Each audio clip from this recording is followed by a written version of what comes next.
자, 이번 주에요. 저는 선물 하나 받았는데 이 선물을 받았습니다. 네. 이게 왜 선물이냐면 지지난주 수요일날 처음 전도를 할 때 주보를 가지고 이 주변에 있는 분들에게 전도하려고 했더니만 첫 번 전도에 거의 주보를 모아뒀던 주보를 다 썼어요. 그래서 어떻게 하면 좋을까? 전도지를 하나 마련을 해야겠다 싶어서 어떻게 할까 싶어서 네이버에 전도지 쳤더니만 제일 첫 번째에 뭐라고 나왔냐면 무료로 전도지를 줍니다 이렇게 나와 있길래 설마. 근데 가보니까 신청하는 그 날로부터 이틀 뒤가 마감하는 날인 거예요. 그래서 제가 그냥 한번 밑줄에 본전이니까 이렇게 올렸어요. 우리 교회 이름과 그리고 주소를 보내드렸더니 그 다음 주에 전도하기 전날, 수요일 전날, 화요일 날 이게 온 거예요. 할렐루야. 이걸 만드는데 착불비 4,000원 들었습니다. 그래서 얼마나 감사해요. 그래서 제가 뒤에 여기는 인쇄해 오신 것이 아니어서 이 부분만 교회에서 인쇄를 해서 이렇게 전도지를 보는데 기존에 있던 전도지가 아니라 그분이 전도지를 만들려고 친히 요거 포스트잇에다 다 그려서 사진을 만들어 놓은 거예요. 뒤에 보면 이 전도에 관련된 이 문장들이 나와 있는데 제가 전도지에 쓰고 싶었던 내용들이 그대로 있더라고요. 얼마나 기쁘고 감사한지. 이런 선물을 주셔서 하나님께 감사드립니다. 할렐루야. 자, 지금부터 이제 중요한 시간이니까 잘 들으시고요. 여러분, 오늘 제목이 성령과 지혜가 충만한 리더라는 제목으로 제가 여러분들에게 말씀을 증거하기를 원합니다. 자, 지금 사도행전 말씀을 우리 지금 6장을 보고 있는데 이 사도행전에 보면 사도행전에 나오는 이 교회가 예루살렘 교회라고 처음 교회가 시작됐는데 그 교회 이름이 예루살렘에 있는 교회이기 때문에 예루살렘 교회예요. 이 교회가 시작을 했는데 폭발적인 성장을 했습니다. 하나님의 성령이 마가의 다락 가운데 모여서 기도하는 120명에게 하나님의 성령이 임하였고 그리고 나서 그 120명이 3,000명이 되고 5,000명이 되고 수만 명으로 성장하는 대형 교회가 되었습니다. 이런 폭발적인 성장을 했는데 성장만 있었던 것이 아니라 급하게 성장하고 폭발적인 성장을 하다 보니까 교회 안에 문제가 생겼습니다. 사실은 우리 어둠의 영이 사단이 이 어려움과 시험을 준 것이죠. 우리 교회 상황이랑 너무나 비슷합니다. 그렇죠? 우리 교회도 지금 폭발적인 성장을 해서 교인이 지금 3,000명이 넘었습니다. 개척교회 한 명은 100명과도 갔다 그랬는데 지금 3,000명이 지난주에도 3,000명이 훨씬 넘었어요. 이번 주에도 3,000명이 넘은 것 같아요. 얼마나 감사한지요. 예, 이미 우리 개척교회가 아니라 중형교회가 됐습니다.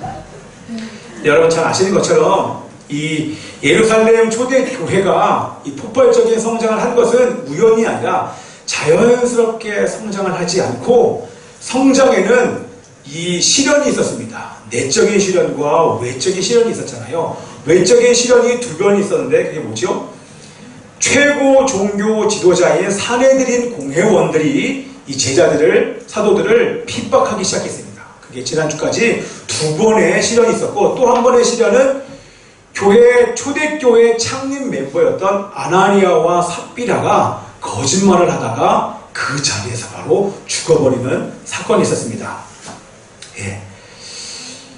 이런 사건들을 통해서 사단은 처음 세워진 이 교회들을 흩어버리려고 이런 시련과 시험을 주었지만 교회는 그런 시험을 통해서 교회가 없어지고 성장이 멈춰버린 것이 아니라 오히려 교회가 더 견고해지면서 폭발적인 성장과 확장이 됐던 것을 우리는 잘 기억할 수 있을 것입니다. 자, 아까 말씀드린 것처럼 교회가 폭발적으로 급성장하다 보니까 그 내부에 문제가 하나가 터졌습니다. 그게 어떤 문제인지 다시 한번 읽겠습니다. 1절 말씀, 6장 1절 말씀 있습니다. 시작. 그때에 제자가 더 많아졌는데 헬라파 유대인들이 자기의 과부들이 매일의 구제에 빠짐으로 히브리파 사람을 원망하니. 자, 처음 보니까 그때의 제자가 더 많아졌는데 이렇게 얘기합니다. 날마다 모든 성도들이 한 사람도 빠짐없이 초대교회 사람들은요, 모든 사람들이 나가서 날마다 회당에 있든지 길에 있든지 복음을 증거하기 시작했습니다. 그러다 보니까 이 믿는 사람들의 숫자가 얼마나 많아졌는지 모르겠습니다. 예, 이것도 비슷하죠? 예, 우리 교회도 예, 매주마다 우리 새로 오신 분들이 계셔서 얼마나 감사한지 모르겠습니다. 근데 여러분, 여기서 우리가 주의 깊게 봐야 되는 게 뭐냐면, 그때의 제자가 더 많아졌다고 여기에 말씀에 기록하고 있습니다. 자, 믿는 사람이 더 많아졌다 이렇게 얘기하는 것이 아니라 제자가 많아졌다고 기록을 하고 있습니다. 자, 여러분들은 제자인 것입니다. 여러분, 제자는 누구입니까? 제자는 예수님을 믿는 사람입니다. 그리고 예수님을 따라가는 사람입니다. 그리고 제자는 예수님을 전하는 사람입니다. 아멘이죠? 간단하죠? 예수님을 믿고 예수님만을 따르고 그 예수님을 전하는 자가 바로 제자인 것입니다. 그러기에 여러분들은 다 제자인 줄 믿습니다. 제자로서는 은혜가 있기를 기도합니다. 자, 옆에 분에게 얘기하시죠. 여러분, 당신은 제자입니다. 제자입니다. 네, 제자입니다.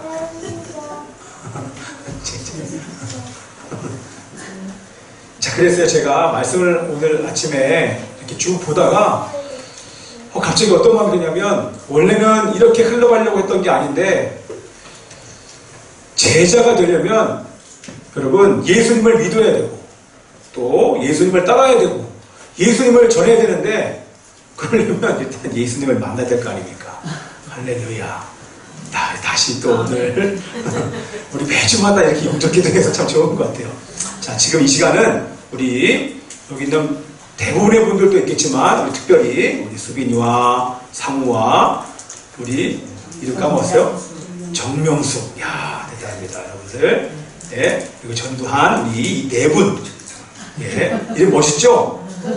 전두환이 아닙니다. 전두환, 김두환, 맞죠? 그 두환이 맞죠? 네. 주원으로 바꿨습니다. 아, 주원이요. 정주원. 전주원. 전주원, 그쵸, 전주원. 전두환도 괜찮은데. 어쨌든 알아서 하시고요. 어쨌든, 그리고 우리 윤한 형제도 지난주에 들었지만, 지난주에 제가 물어봤더니 이렇게 웃으면서 영재 산다고. 예, 그래서 제가 잠깐만 더 복음을 증거하려고 하니까, 우리 수빈이와 상우는 날 잘 봐야 돼. 잘 봐줘야 돼. 지금 너희들 때문에 지금 이 설명을 하는 거야. 잘 들어야 돼. 알았지? 왜냐하면 하나님께서 정확한 때에 이분들이 오신 것 같아요. 오늘이 종료주일이에요. 하나님의 아들 예수 그리스도께서 이 땅 가운데 오셨다가 이제 마지막 일주일을 이 땅에서 보내게 됩니다. 그런데 예루살렘에 들어간다는 얘기는 예루살렘에 죽으러 들어가는 거야. 누구 때문에? 그냥 죽는 것이 아니라 이 땅에 살고 있는 하나님이 창조하신 하나님의 아들 된 예수님께서 하나님께서 창조하신 사람들의 죄의 값은 사망이라고 성경을 기록하고 있거든요. 그 죄값을 자기의 죽음으로 갚기 위해서 예루살렘으로 들어가는 날이 바로 오늘입니다. 네, 그래서 오늘 들어가는 이 날을 종료주일 이렇게 얘기를 해요. 여러분, 왜 종료주일일까요? 종료주일이라고 얘기하는 것은, 상우야, 우선 봐야 돼. 잘 봐야 돼, 알았지? 여기서 아래 보면 안 돼. 너 때문에 얘기하는 거야. 내가 너 보고 얘기할게. 종료주일이야. 우리 초등학생만 따라하세요. 종료주일. 수빈이 몇 학년이에요? 1학년. 2학년. 와, 초등학생 맞잖아. 예선이 몇 학년? 2학년. 야, 동생 앞에서 조용히 해야지. 쪽팔리네. 우리가 동생 앞에 쪽팔리게 말이야. 네? 오빠가 말이야. 자, 여기 봐요. 여기 보세요. 이 종료주일날 예루살렘 성에 입성하는데요. 예수님께서 어린 나귀를 타고 가십니다. 이게 스가랴서의 성경의 예언대로 나귀를 타고 이렇게 들어가시는 거예요. 입성을 하시는데 사람들이 종려나무의 종려 가지를 막 이렇게 흔듭니다. 왜 흔드냐면 종려나무는 승리를 상징합니다. 그렇기 때문에 흔들면서 주님은 왕이십니다. 주님은 메시아이십니다라고 고백하는 게 바로 종려나무 가지인 것입니다. 그런데 종려가지를 이렇게 흔들면서 그들이 뭐라고 얘기하냐면 우리 아까 찬양하지 않았습니까? 호산나 다윗의 자손께 호산나 불러 왕 중의 왕. 노래 잘하죠?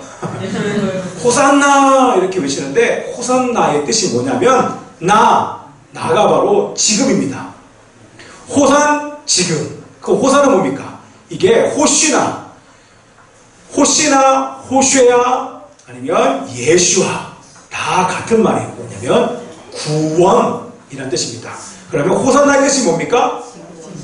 지금 구원하소서. 종려나무 가지를 들면서 메시아이시여 우리의 왕이시여 하나님의 아들이시여 하나님의 아들 메시아이시여 우리를 지금 죄에서 구원하소서. 우리를 지금 죄에서 구원하소서 외친 게 바로 오늘 종료주일입니다. 그리고 나서 이번 주 금요일 날 예수님께서 십자가에 달려, 여기 십자가 있죠? 십자가에 달려 돌아가십니다. 돌아가신 이유는 예수님의 죄가 있어서 그렇습니다. 이 소식을 듣지 못한 사람이 얼마나 많은지 모릅니다. 이 소식을 바로 복음 이렇게 얘기합니다. 아멘이죠? 그러나 이 복음을 듣고 예수를 영접한 자마다 그 죄에서 구원받는 줄 믿습니다. 아멘. 그래서 물어봅니다. 자, 예수님을 하나님의 아들이요 나의 죄를 위해서 이 땅 가운데 오시고 나의 죄 때문에 돌아가셨다가 3일 만에 부활하신 예수님, 그 부활하신 주님은요 사람들이 보는 앞에서 하늘로 올라가셨어요. 그리고 이제 얼마 안 있으면 다시 이 땅 가운데 오시겠다고 말씀하십니다. 이 예수님을 나의 구주와 주님으로 영접하는 자에게 이런 은혜가 있는, 너무나 간단하죠. 여러분, 이게 10년 동안 돈을 닦아야지만 구원받는 게 아니라 이분이 바로 나의 구주와 주님이라고 영접하면 그러면 구원받고 하나님의 자녀가 되는 것입니다. 너무나 간단하다 보니까 세상 사람들이요 시시하게 생각해요. 차라리 뭔가 10년 동안 일을 해서 구원받으라고 하면 그걸 하겠는데 그게 아니라 이게 다야? 이게 다예요. 구원받는 데는 이렇게만 구주와 주님을 영접만 하면 하나님의 자녀가 되면서 구원을 받는 것입니다. 자, 그래서 우리 네 분에게 또 다시 한번 우리 윤아 형제도 고연하면서 이 예수님을 나의 구주와 주님으로 영접하기를 원하십니까? 아멘입니까? 아멘? 사모님 어떠냐? 아빠부터. 네. 네. 자, 네. 사모랑 수빈이는 할렐루야. 거의 반강제야. 그래도 하나님께서 역사의 주축이 있으니까. 아멘. 우리 윤아 형제도 아멘. 네, 올해는 두 번째 왔으니까 아멘. 할렐루야. 멋있어요. 할렐루야. 자, 그러면 제가 말할 때 우리 다 눈 감아보십시오. 눈 감아보시고 저는 이 시간이요 사실 이제부터 설교 안 해도 됩니다. 이거 행복한 날이 없을 것 같아요. 자, 따라서 하는 겁니다. 따라서 해주세요. 하나님 아버지, 저는 죄인입니다. 저의 죄를 회개하오니 용서해 주십시오. 예수님은 하나님의 아들이시며 저의 죄 때문에 십자가에 못 박혀 죽으셨고 부활하신 것을 믿습니다. 예수님, 지금 제 마음에 들어오셔서 저의 구주와 주님이 되어 주십시오. 이제부터 제가 하나님 앞에 설 때까지 저의 삶을 인도해 주십시오. 예수 그리스도의 이름으로 기도합니다. 아멘. 살아계신 아버지 하나님이시여 하나님의 자녀가 되었습니다. 얼마나 기쁘고 감사한지 모르겠습니다. 아버지 하나님이시여 주님 오실 그날까지 이 믿음과 신앙을 지키기 위하여 또한 교회에 출석함으로 날마다 성장할 수 있도록 도와주시옵소서. 감사드리고 예수 그리스도 이름으로 기도합니다. 이분들에게 축하합니다. 할렐루야. 이제 끝날 것 같아요. 자, 그래서 다시 앞으로 돌아가면 오늘부터 제자로 사시길 바랍니다. 이제 자식이 얘기할 수 있을 것 같아요. 이제 됐습니다. 여러분, 제자란 예수님을 믿고 예수님을 따르며 예수님을 전하는 자가 바로 제자인 줄 믿습니다. 아멘. 오늘 이렇게 오시게 된 것도요, 예? 우리 제자 조용무 성도님이 예수님을 전하고 신앙생활을 하도록 권유를 했기 때문에 지금 제자입니다. 예? 조용묵 제자. 좋습니다. 제자 조용묵. 할렐루야. 예. 왜냐면 이렇게 전도를 이러다가 우리 교회에 전도가 나오겠습니다. 여러분, 여기서 한 10분만 가면 한소망 교회에 전도왕이 있었습니다. 그분이 옆 교회로 옮기긴 했지만 그 한소망 교회에 있는 그 권사님이요, 문형순 권사님은요, 90년대 초반에 일산에 6층의 개척 교회를 처음 나가셨어요. 나가셔서 7년간 여러분 몇 명을 전도하지 아십니까? 그분이 전도한 방법은 반찬 전도예요. 반찬 걸어놓고 다음에 가서 또 반찬 걸어놓고, 그러니까 반찬을 얻어먹으신 분들이 문을 열어줘서 그리고 반찬 먹고 교회에 오신 분들이 몇 명인 줄 아십니까? 2,000명. 그래서 거기 교회가 저기에 우리 일산에서 가장 큰 교회가 됐어요. 대형 교회가 한 사람이 2,000명. 할렐루야. 자, 지금 3명밖에 안 왔어요. 갈 길이 멀어요. 7년이 남아있습니다. 7년간 2,000명인데 제가 아까 5년간 2,000명. 그러면 저 대형 교회. 제가 우째간 소리고요. 어쨌든 여러분 신실하게 만나는 분들에게 복음을 전하는 것 때문에 얼마나 기쁘고 감사한지 모르겠습니다. 할렐루야. 할렐루야. 자, 우리 제자가 여기 한 사람만 있는 게 아니죠. 여러분 다 제자인 것입니다. 아멘. 그래서 오늘부터 여러분 나가셔서 만나시는 분들에게 여러분 정말 예수님을 만나게 되면 전할 수밖에 없습니다. 네. 우리 조영호 성도님이 얘기해요. 날마다 기적이라고. 할렐루야. 네.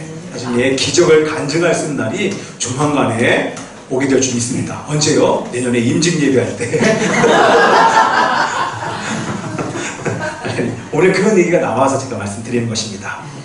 자, 여러분 다시 돌아가서 교회가 폭발적으로 성장하다 보니까 여러분 120명이 수만 명이 되니까 얼마나 급하게 성장했습니다. 폭발적인 성장을 했는데 교회에 문제가 있었습니다. 그 문제는 우리가 읽었던 것처럼 다른 문제가 아니라 구제에 대한 문제였습니다. 여러분, 예루살렘 초대 교회에는요, 거기서 나고 자란 히브리인들, 히브리파 유대인만 있었던 것이 아니라 1절에 나와 있는 것처럼 헬라파 유대인들도 있었어요. 헬라파 유대인들은 이곳에서 살다가 다른 나라로 이주해 갔습니다. 이민 갔습니다. 외시로 갔다가 다시 돌아온 사람들, 헬라파 유대인들이 있었습니다. 근데 그 헬라파 유대인들 중에서도 특별히 가난한 사람들이 있었어요. 과부들. 이런 사람들이 있었는데 기록에 보니까 하루에 한두 번 정도의 음식을 그들에게 이렇게 배급을 했다고 얘기를 하더라고요. 수만 명인데 그들에게 그 중에 가난한 사람들에게 이렇게 배급을 주는데 히브리파 이 유대인들이 이렇게 배급을 하는데 그 중에 실수로 헬라파 유대인 과부들에게 음식을 전달을 못한 거예요. 이게 한두 번이 아니라 그 구제하는 거, 음식을 주는 그 구제에서 누락이 돼버렸어요. 그래서 그것을 받지 못하자 그들 안에 이 원망과 불평이 생긴 것입니다. 그래서 이 히브리파 유대인들을 향한 원망을 했다라고 우리 성경은 기록하고 있는 것입니다. 자, 그렇죠? 그런데 왜 이런 일이 생겼는지 그 원인이, 이유가 무엇인지 2절에 나와 있습니다. 우리 함께 2절을 큰 소리로 읽겠습니다. 시작. 모든 제자를 불러 이르되 우리가 하나님의 말씀을 제쳐놓고 접대를 일삼는 것이 마땅하지 아니하니. 아멘입니다.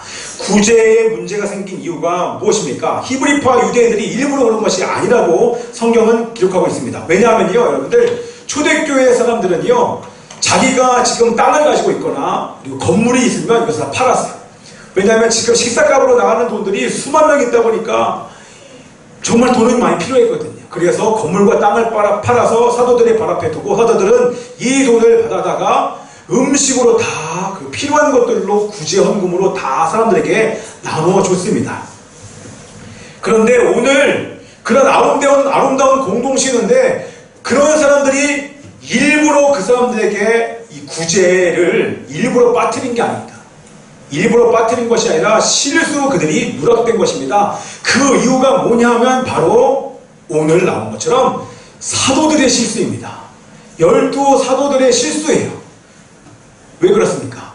사도들이 말씀과 기도하는 일에만 전념해야 되는데 사도들이 하는 일이 말씀도 전하고 기도도 하지만 매일 하루에 3번씩 회당에 올라가서 기도도 하지만 행정적인 일을 다 하고 것입니다. 재정도 봐야 되고 행정적인 일도 봐야 되고 또 구제하는 일들을 계속 했다고 하는 것입니다. 너무나 사역과 일이 많다 보니까 실수로 그들이 누락된 것입니다.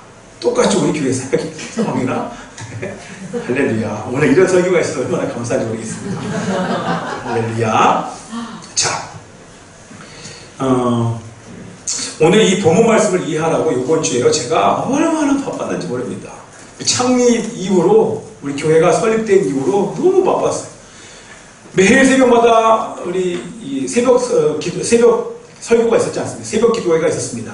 그리고 나서 설교 준비를 잠깐 하고 월요일날 횃불의 모임 갔죠. 화요일날 양재 화요 모임 갔죠. 수요일날 전도했죠. 또 목요일날 우리 장례식 갔죠. 금요일날 장례식 갔죠. 저녁에 이제 설교 준비를 해야겠다. 좀 쉬려고 했더니 저녁에 또 손님이 왔어요.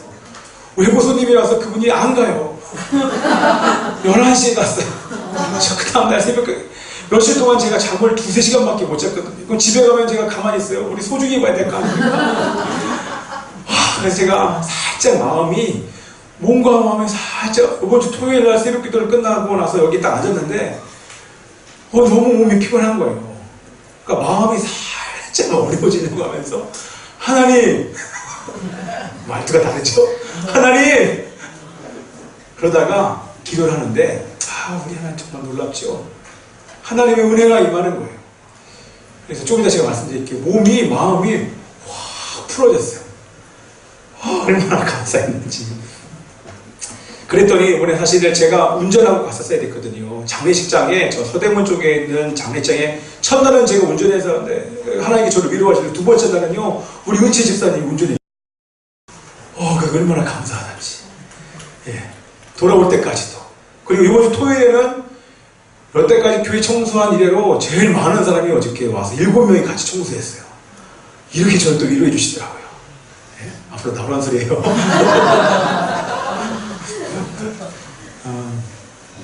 옛날 같으면 제가 문제가 안 될 텐데요.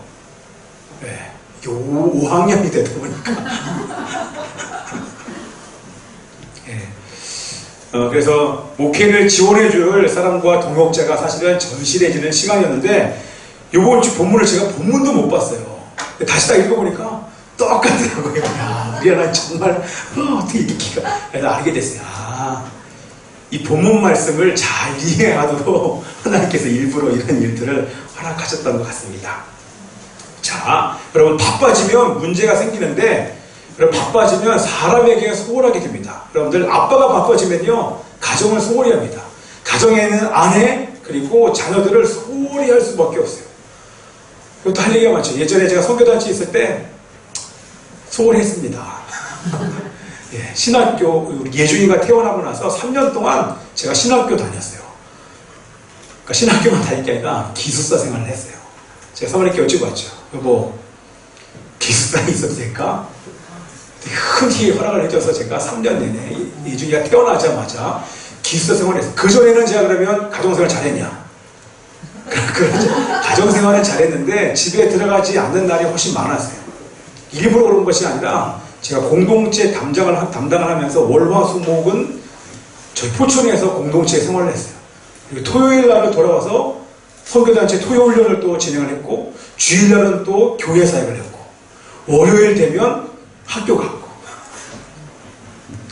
예, 그래서 하나님께서 그것을 갚을 수 있도록 우리 소중이가 태어났습니다.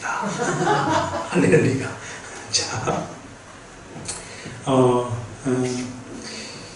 자, 사도들이요, 이 헬라파 사람들의 불평을 듣자마자 그 원인이 무엇인지 정확히 압니다. 그것은 다른 것이 아니라 바로 12사도가, 목회자가, 이 사도가 말씀과 기도하는 일에 집중하지 못했기 때문에 이렇게 교회 안에 불평과 원망이 생기게 된 것을 정확하게 간파를 한 것입니다. 여러분, 이제 거의 설교 다 끝났어요. 저기 보십시오. 여러분, 교회가 어떻게 하면 부흥이 되는 줄 아십니까? 예, 목회자가 감사하다. 목회자가 말씀과 기도에 집중할 때 교회가 부흥합니다. 오고 가는 모든 세대가 부흥한 교회를 보십시오. 정말 하나님이 기뻐하시는 교회를 제가 말하는 건 사이즈가 아닙니다. 사이즈가 아니라 하나님의 말씀이 살아있는 교회는 목회자가 말씀과 기도하는 일에 집중을 합니다. 아멘이죠. 여러분, 그러면 어떻게 하면 교회가 문을 닫는지 아십니까? 목회자가 바쁘면 행정적인 일에 바쁘고 재정 또 여러 가지 일들로 사역에, 특별히 사역에 바쁘다 보면 목회자가 말씀을 보면서 말씀으로 충만히 젖어야 말씀을 전하기 전에 은혜가 본인이 먼저 은혜를 받아야 그 은혜는 말씀은 흘러가는 것입니다. 생명으로 흘러가는 것입니다. 아멘이죠? 네, 아멘입니다. 자, 만약에 목회자가 영적으로 메말라가면 그 말씀을 듣는 성도들은 당연히 영적으로 메말라가면서 죽어가게 되는 것입니다. 물론 행정적으로 열심히 하는 사람들은 행정이나 조직적으로는 잘 될지 모르겠어요. 그러나 분명하게는 영적으로 죽어갈 수밖에 없다고 하는 것입니다. 그래서 목회자가 성경을 연구하고 설교를 준비하고 그리고 이런 일에 집중하게 할 때에 우리 교회가 부흥할 줄 믿습니다. 제가 예전에요, 오늘의 교회에서 사역을 할 때에 유치부를 담당을 했었어요. 근데 그때 아이들이 한 200명 정도 됐었고 선생님들이 한 40명 정도 됐었어요. 근데 그분들이 저에게 뭐라고 얘기했냐면 이 총무단들이 저에게 이렇게 얘기합니다. 선교사님은 주일날 오셔서 설교만 해주십시오. 나머지 모든 행정적인 준비는 저희들이 하겠습니다 라고 말한 뒤로부터는 정말 제가 아무것도 관여하지 않았어요. 저는 오직 정말 말씀과 기도하는 일, 그리고 제가 3편의 설교를 준비했습니다. 선생님들을 위하여, 아이들을 위하여, 그리고 예배 전에 부모님들을 위하여 기도 모임을 준비하며 설교를 준비해서 그렇게 하다 보니까 예배 때마다 그 조그만한 6, 7세 아이들, 유치부 아이들이 예배 시간에 손을 들고 찬양하고 기도하고 심지어 앞에 나와서 기도라고 하면 앞에 나와서 무릎 꿇고 기도하고 선교사를 의탁하고 그때 의탁했던 애를 제가 몽골에서 만났습니다. 할렐루야. 그런 열매도 나타나더라고요. 그리고 가정에서 싸우는 부부가 제가 시켰거든요.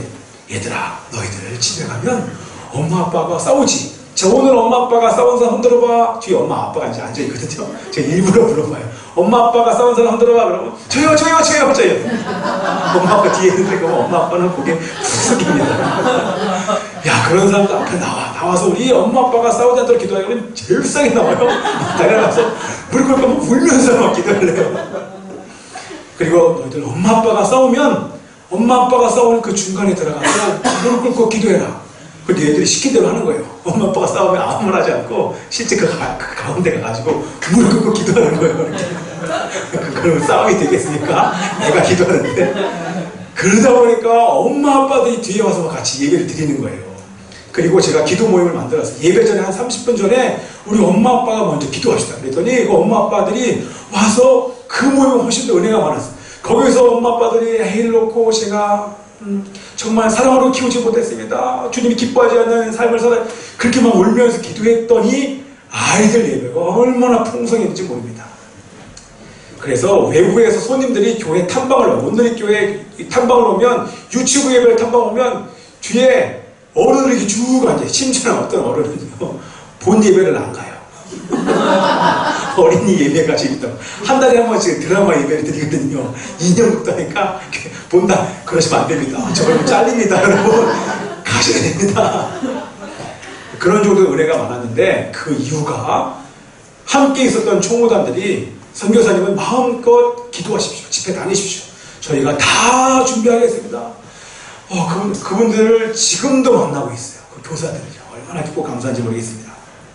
자, 교회가 진정으로 부흥하려면 목회자가 말씀과 기도하는 일에 집중해야 됩니다. 두 번째는 오늘 본문에 있는 것처럼 동역자를 세우는 것입니다. 우리 3절, 5절, 6절 말씀을 읽겠습니다. 시작.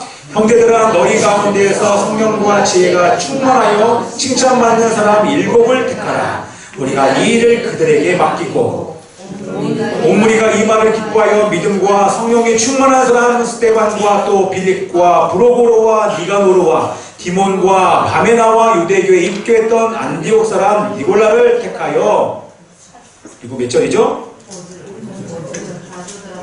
예, 사도들 앞에 시작. 사도들 앞에 세우니 사도들이 기도하고 그들에게 안수하니라. 아멘. 예. 교회가 진정으로 부흥하려면 목회자가 말씀과 기도에 집중하는 것뿐만 아니라 동역자를 세워야 됩니다. 아멘입니다. 여러분들도 꼭 기도해 주십시오. 우리 교회에 저와 함께 협력하면서 목회를 지원해줄 동역자가 이제 올해 세워져야만 합니다. 저 혼자서 못합니다. 사이즈가 작을 때는 가능합니다. 여러분 구멍가게는 이제 혼자 할 수 있어요. 그러나 사이즈가 커지면 반드시 동역자가 필요합니다. 그리고 목회자가 모든 일을 다는 것이 아니라 그 일을 잘하는 사람이 그 일을 담당해서 은사대로 자기가 잘하는 일을 교회에서 맡아 헌신하는 사람들이 반드시 교회에 동역자가 세워져야 될 줄 믿습니다. 그런 사람들이 바로 직분자인 것입니다. 그것이 집사의 직분, 장로의 직분을 또 권사의 직분을 맡은 자들이 우리 교회에 또 그거 외에 교회의 사역을 감당해야 될 사역자가 반드시 세워져야만 합니다. 자, 그 사람들을 이끌어 따라서 하십시오. 영적인 리더, 영적 리더. 예. 저와 동역할 사람들은요 반드시 영적인 리더가 먼저 되셔야 됩니다. 영적인 리더가 먼저입니다. 예. 교회에서 학벌 좋은 사람을 리더로 세우지 않습니다. 그렇죠? 스펙이 좋은 사람들 리더로 세우지 않습니다. 그런 사람들이 존경하는 곳이면 여러분 그 교회는요 죽었거나 죽어가는 교회일 것입니다. 그렇죠? 그런 사람이 아니라 저랑 동등하게 같이 하나님의 사역을 할 수 있는 영적인 리더가 반드시 교회에 세워져야 교회가 부흥되는 줄 믿습니다. 자, 오늘 3절을 보니까 두 가지 중요한 것이 있는데 제가 조금씩 빨리 가볼게요. 잘 따라오셔야 돼요. 여러분 3절을 보니까 아무나 세우지 않았습니다. 그렇죠? 아무나 세운 것이 아니라 거기에 보면 성령과 지혜가 충만하고 칭찬받는 사람을 세웠다고 얘기를 합니다. 그리고 보면 목회자가 여러분 직접 세우지 않았습니다. 아, 저 사람 내 마음에 들어. 저 사람 내 말을 잘 들어. 그러니까 저 사람 세워야지. 세운 것이 아니라 민주적으로 투표했습니다. 여러분들이 투표해서 여러분들이 뽑는 것입니다. 기도하기는 내년에 여러분들이 투표해서 뽑은 교회의 영적인 리더가 우리 세워지기를 기도합니다. 아멘. 또 그런 사람이 되기를 위해서 여러분들도 기도하면서 힘써야 될 줄 믿습니다. 자, 그래서 오늘 보면 아무나 뽑지 않았는데 오늘 사도들이 감당했던 이 구제와 봉사하는 일을 감당할, 그러니까 구제하고 봉사한다고 여러분 아무나 하는 것이 아닙니다. 교회에서 주치 안내하는 것도 여러분 아무나 세우지 않습니다. 반드시 영적인 리더가 교회의 사역을 감당해야 될 줄 믿습니다. 자, 여기 보시면 이 조건을 보니까 완전히 다르지 않습니까? 여러분들은 지금 회사를 설립했으면 여러분 어떤 사람을 뽑습니까? 이력서 보잖아요. 스펙을 보지 않습니까? 그렇죠? 경력을 보지 않습니까? 근데 교회는 세상적인 기준과 완전히 다릅니다. 스펙이나 경력이나 학벌이나 얼굴 이런 거 절대 보지 않습니다. 무엇이 중요합니까? 우리 첫 번째가 뭐냐면 교회에서 일할 영적인 리더의 첫 번째 조건은 뭡니까? 따라서 하십시오. 성령 충만. 할렐루야, 성령 충만인 것입니다. 이게 뭡니까? 이 성령 충만은 좀 약간 말이 어렵겠지만 성령 충만은 뭐냐면 하나님의 영이 내 안에 오셨지 않습니까? 이 성령으로 충만한 사람은 영적으로 성숙한 자인 것입니다. 할렐루야. 어떤 사람이 여러분 영적으로 성숙합니까? 그 사람은요 날마다 하나님과 교제하는 자입니다. 말씀과 기도의 삶을 살면서 성령과 동행하는 자가 영적으로 성숙한 자입니다. 아멘. 우리 교회에 세워지는 리더는요 날마다 말씀과 기도의 삶으로 성령과 동행하는 사람이 우리 교회 리더로 세워질 줄 믿습니다. 아멘입니다. 자, 그리고 그런 사람은요 하나님과 동행하다 보니까 그 사람의 성품은 자연스럽게 온유하고 겸손할 수밖에 없게 됩니다. 아멘. 이것이 이 세 가지 이유 중에서 가장 중요한 영적 리더의 자격입니다. 두 번째는 뭡니까? 따라서 하십시오. 지혜가 충만한 사람. 네. 여러분 누가 지혜가 충만한 사람입니까? 자, 이게 리더가 되신 분들은 알아요. 누가 지혜가 충만한지. 리더를 해보신 분, 어떤 단체의 리더를 해보신 분들은 지혜로운 사람이 어떤 사람인 줄 알아요? 특별히 예수 믿는 사람들 중에서 지혜로운 사람의 첫 번째 조건은 뭐냐면 잘 들을 줄 아는 사람입니다. 내가 뭔가를 얘기했는데 자기 말만 해요. 리더가 얘기하는데 하나도 안 듣고 자기 의견만 얘기하는 사람은 여러분 잘라버리죠. 기업에서는. 내가 말한 대로 안 하고 늘 자기 얘기만 해요. 또 얘기는 네네네 알았어 얘기하는데 내 말대로 안 하고 지 마음대로 해버려요. 그건 잘라야 됩니다. 교회는 못 잘라요. 그래서 잘 봐야 됩니다. 여러분 지혜로운 자는 잘 들을 줄 압니다. 그리고 듣는 것만 하는 것이 아니라 순종합니다. 하나님의 말씀을 잘 듣고 순종하는 사람, 목회자의 말을 듣고 잘 듣고 순종하는 사람, 지혜로운 자인 것입니다. 또 한 가지는 지혜가 충만한 사람은요, 자기의 입술을 다스릴 줄 압니다. 할 말, 하지 않을 말, 말할 때와 하지 않을 때. 이번 주 어떤 사람 만났잖아요. 그분이 와서 제가 2시간, 3시간을 만났는데 제가 계속 듣기만 했습니다. 나중에 제가 그날 장례식을 치르고 와서 너무 피곤했는데 눈이 막 감기는데도 상관없이 계속 2시간 동안 계속 얘기하는 거예요. 저 나중에 한마디만 했습니다. 야, 제가 그래서 여러분들의 마음을 잘 알게 됐어요. 이렇게 듣는 게 어렵구나. 가만히 앉아서 듣는 게 정말 힘들구나. 빨리 끝내겠다. 이제 빨리 끝낼게요. 여러분 잘 듣고 잘 입을 다스리는 자가 여러분 지혜로운 사람인 줄 믿습니다. 그리고요 좀 이따 제일 마지막에 제가 예를 드리겠지만 어떤 분들은 이게 직선적으로 얘기하는 분들 있잖아요. 근데 지혜로운 사람들은요 저 사람이 들을 수 있도록 얘기를 해줍니다. 이게 지혜로운 사람인 줄 믿습니다. 자, 세 번째 따라서 칭찬받는 사람. 여러분 어떤 사람이 칭찬받습니까? 우리 교회에서 칭찬받는 사람은 분명히 인정받는 사람일 것입니다. 여러분 교회에서 어떤 사람이 인정받고 칭찬받습니까? 부자요? 잘 나가는 사람이, 스펙 좋은 사람이요? 명예와 권세를 가진 사람이요? 아까도 얘기 드렸지만 교회에서 만약에 그런 사람이 돈 많고 명예와 권세가 있고 권세를 이런 직분을 가진 자가 교회에서 존경받고 인정을 받는다면 정말 그 교회는 죽었거나 죽어가는 교회일 줄 믿습니다. 자, 어떤 사람이 칭찬받는 사람이냐면, 자, 빨리 할게요. 저를 보세요. 저는요, 저를 봐주면요, 빨리 끝나요. 길어지나. 저를 쫙 보세요. 우리 예성아. 우리 예성이 어디 갔어요? 예성이 뒤에 있었구나. 예성이가 얼굴이 안 보여요. 이렇게 해야겠다, 내가.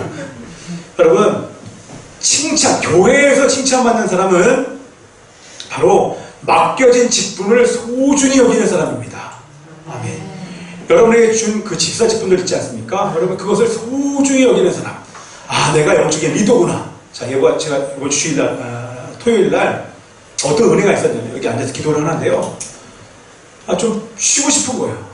쉴까? 새벽에도 좀 쉰다고 얘기할까?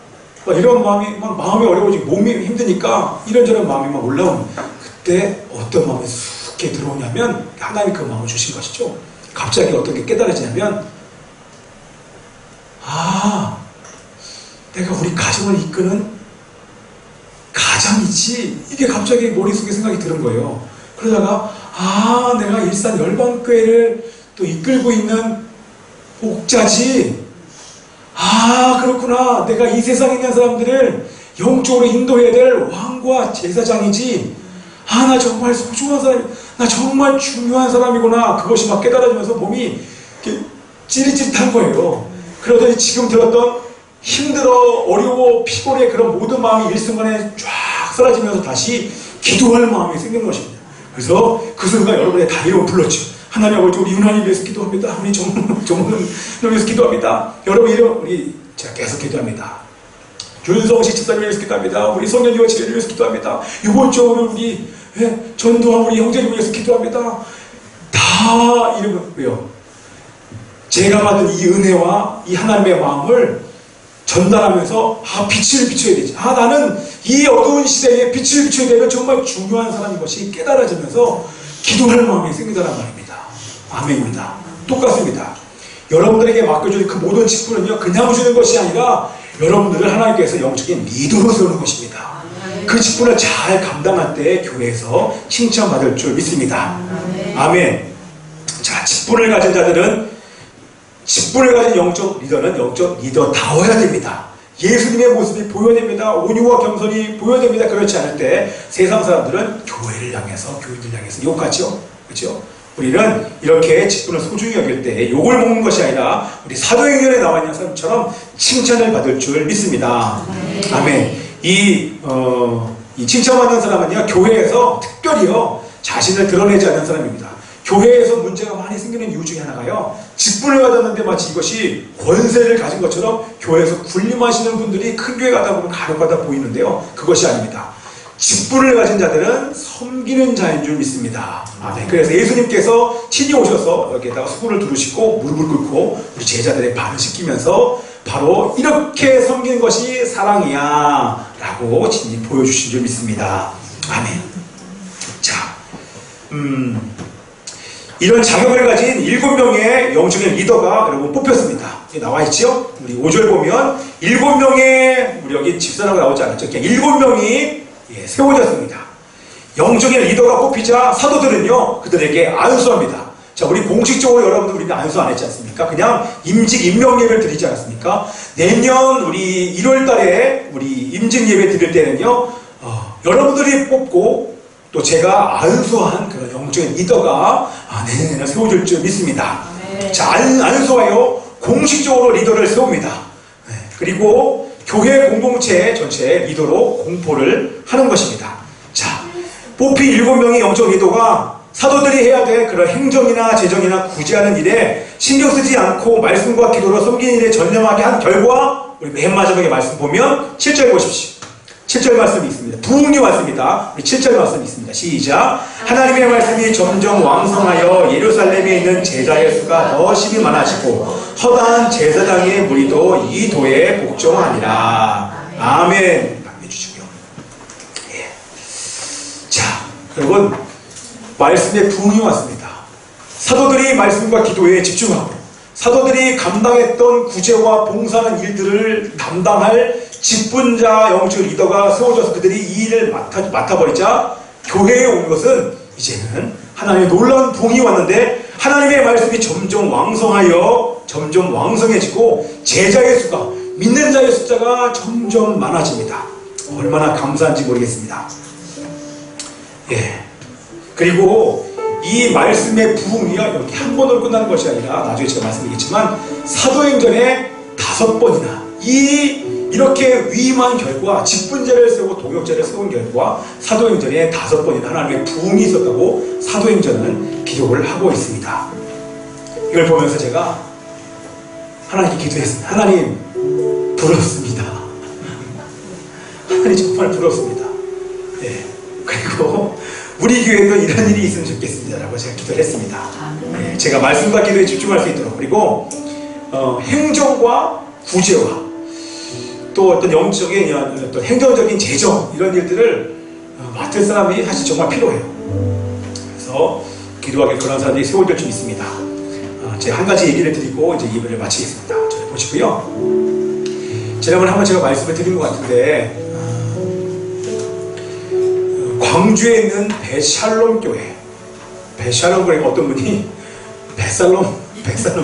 베살롬이 아니라 베샬롬 교회에 담임하고 있는 김영희 목사님이 개척교회 그 콜라보 모임에 오셔서 강의를 해주셨어요. 그분과 함께 그분을 이제 제가 픽업을 해서 제가 그분을 모셔드리기 위해서 일산까지 쭉 오는 동안 한 40분 동안 대화를 했는데요. 여러 가지 많은 좋은 대화를 했어요. 그 중에 제가 한 가지 대화를 잊지 못합니다. 제가 그분에게 여쭤봤어요. 그분은 이미 목회를 하셨던 분인데요.